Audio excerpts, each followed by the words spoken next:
السلام ورحمۃ اللہ وبرکاتہ۔ اللہ رب العالمین خیر و عافیت میں رکھے۔ سوال بڑا ہی دلچسپ ہے، وہ یہ ہے کہ کیا انسان اشرف المخلوقات ہے؟ اس کا جواب یہ ہے کہ اللہ رب العالمین نے انسان کو بہت سی خصوصیات سے نوازا ہے اور بڑے ہی انعامات سے بھی اور اکرامات سے بھی نوازا ہے۔ چنانچہ اللہ رب العالمین نے سورۃ الاسراء یا اسی سورت کا نام سورہ بنی اسرائیل بھی ہے، اس کی آیت نمبر 70 ہے، فرمایا وَلَقَدْ كَرَّمْنَا بَنِي آدم، اور یقیناً ہم نے انسان کو باعزت بنایا۔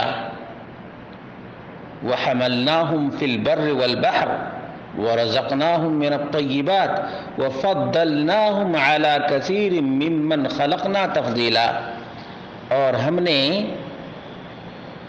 انسان کو بہت سی مخلوقات پر فضیلت عطا فرمائی ہے۔ اس لیے یہ لفظ ہی یاد رکھنا چاہیے کہ اللہ رب العالمین نے بہت سی مخلوقات پر فضیلت عطا فرمائی ہے۔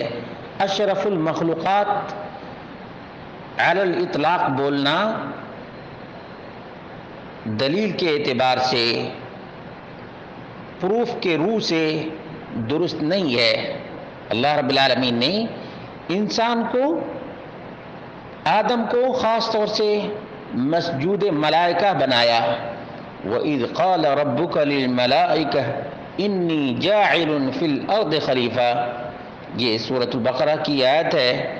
اللہ رب العالمین نے انسان کو روئے زمین پر خلافت سے نوازا ہے۔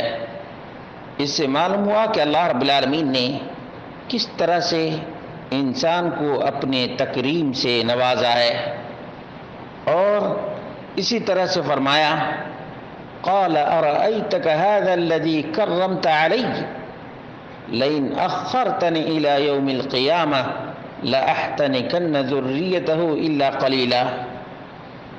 مسجود ملائکہ جب اللہ رب العالمین نے آدم کو بنایا تو ابلیس بالکل ہی آگ بگولا ہو گیا، اور اس نے ٹھان لی کہ انسان کو اتنی عزت، کرامت اور انعامات سے نوازا گیا ہے، اس کو جہنم کے ایندھن بنانے کے لیے پے در پے کوشش کرنی ہے۔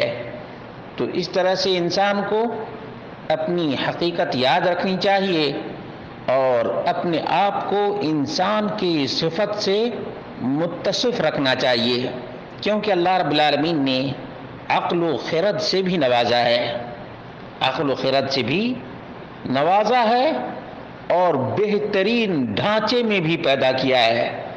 لقد خلقنا الانسان فی احسن تقویم بھی کہا، سب سے بہترین ڈھانچے میں اللہ رب العالمین نے انسان کو بنایا ہے، اور خشک و تر کو، خشکی اور تری کو اللہ رب العالمین نے مسخر کر دیا ہے، بلکہ ساری کائنات کو اللہ رب العالمین نے، سورج، چاند، ستارے، کواکب، اسٹارز، تمام کو اللہ رب العالمین نے انسان کے تابع کر دیا، خدمت گزار بنا دیا۔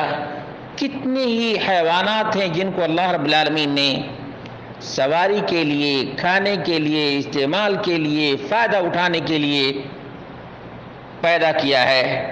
انسان کو اللہ رب العالمین نے جب تمام تر ان خصوصیات سے نوازا تو غرض و غایت بھی بتا دیا کہ تم اللہ رب العالمین کو جانو۔ معرفت الہی، جب تمہارے پاس اتنے مخلوقات سے زیادہ اللہ رب العالمین کے انعامات ہیں تو منعم حقیقی کو تمہیں جاننا چاہیے، اور منعم حقیقی کے احسان کو یاد کرنا چاہیے، اور جو احسان کو یاد کرتا ہے محسن کی بندگی اور تابعداری کرتا ہے۔ اس لیے انسانوں، اپنی انسانیت کو یاد رکھو، اللہ تبارک و تعالیٰ کے اکرام کو بھی یاد رکھو کہ اللہ رب العالمین نے کتنی مخلوقات پر تمہیں عز و شرف بخشی ہے، تم اپنے آپ کو واقعتاً اللہ تبارک و تعالی ہی کی بندگی کر کے اللہ کو راضی کرنا چاہیے، جس نے اتنے احسانات تمہارے اوپر کیے ہیں۔